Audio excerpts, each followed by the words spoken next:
લોકસભા ચૂંટણીની તૈયારીના ભાગરૂપે આજે આમ આદમી પાર્ટી અને કોંગ્રેસ પાર્ટી વચ્ચે એક મહત્વપૂર્ણ બેઠક યોજવામાં આવી હતી। આ બેઠકમાં ભાગ લેવા માટે આમ આદમી પાર્ટીના ગુજરાત પ્રદેશ પ્રમુખ Isudan Gadhvi, national joint secretary અને મહારાષ્ટ્ર પ્રદેશ સહપ્રભારી ગોપાલભાઈ ઇટાલિયા, ગુજરાત પ્રદેશ સંગઠન મહામંત્રી મનોજભાઈ સોરઠિયા અને ગુજરાત પ્રદેશ મહામંત્રી સાગરભાઈ રબારી અને કાર્યકારી પ્રમુખ રાજુભાઈ સોલંકી ગુજરાત પ્રદેશ કોંગ્રેસ કાર્યાલય ખાતે પહોંચ્યા હતા।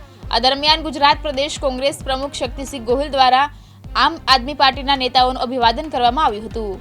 સીટ શેરિંગ બાદ જે માનનીય રાહુલ ગાંધીજીની જે ન્યાયયાત્રા હતી એમાં માનનીય શક્તિસિંહજીએ અને અમે જોઈન્ટ ઉપસ્થિત રહેવાના થયા અને ત્યારબાદ અમને સમય નહોતો મળ્યો, કારણ કે સ્વાભાવિક છે કે ચૂંટણીઓના કામોમાં વિવિધ રીતે દૂર હોવાના કારણે, પરંતુ આજે અમે પહેલી મિટિંગ માનનીય શક્તિસિંહજીને ઓફિશિયલી આજે કરવા જઈ રહ્યા છીએ, જેમાં ઇન્ડિયા ગઠબંધનની જે 26 સીટ છે એમાં મજબૂતાઈથી તમામ પક્ષના આમ આદમી અને કોંગ્રેસના કાર્યકર્તાઓ મજબૂતાઈથી કામ કરે, એમને પણ ગ્રાઉન્ડ સુધી મેસેજ પહોંચી જાય અને એ રીતે સુચારુ વ્યવસ્થિત થાય એના માટે આજે અમે ચર્ચા કરવાના છીએ। ઈશુભાઈ, પેટા ચૂંટણીને લઈને પણ આપની કોઈ માંગ કરી? પેટા ચૂંટણીમાં કોઈ બેઠકોને લઈને આમ આદમી પાર્ટીની શું ડિમાન્ડ હશે?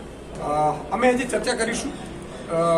સ્વાભાવિક છે કે ઇન્ડિયા ગઠબંધન પેટા ચૂંટણીમાં પણ લાગુ થવાનું છે, અમે ચર્ચા કરવાના છીએ અને એની પણ ડિસ્કશન કરીશું। કેટલી બેઠકો પર અપેક્ષા રાખો? નહીં, એ તો ઇન્ટરનલ મિટિંગ એ મિટિંગ થયા બાદ, કારણ કે સ્વાભાવિક છે કે જ્યારે ચર્ચા થતી હોય ત્યારે એ અહીંયા આસ્થાને નથી, ઇન્ડિયા ગઠબંધનનો ધર્મ છે કે એને લઈને મારે અહીંયા અમે જે કહીશું એ જોઈન્ટ વિષય।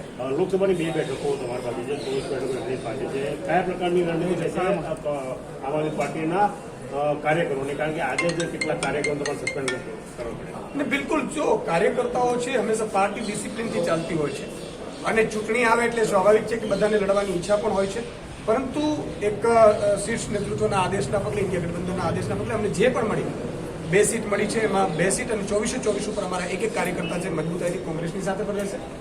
એ જ રીતે 2 સીટો અમને મળી છે, એમાં કોંગ્રેસના કાર્યકર્તાઓ પણ સાથે રહેશે।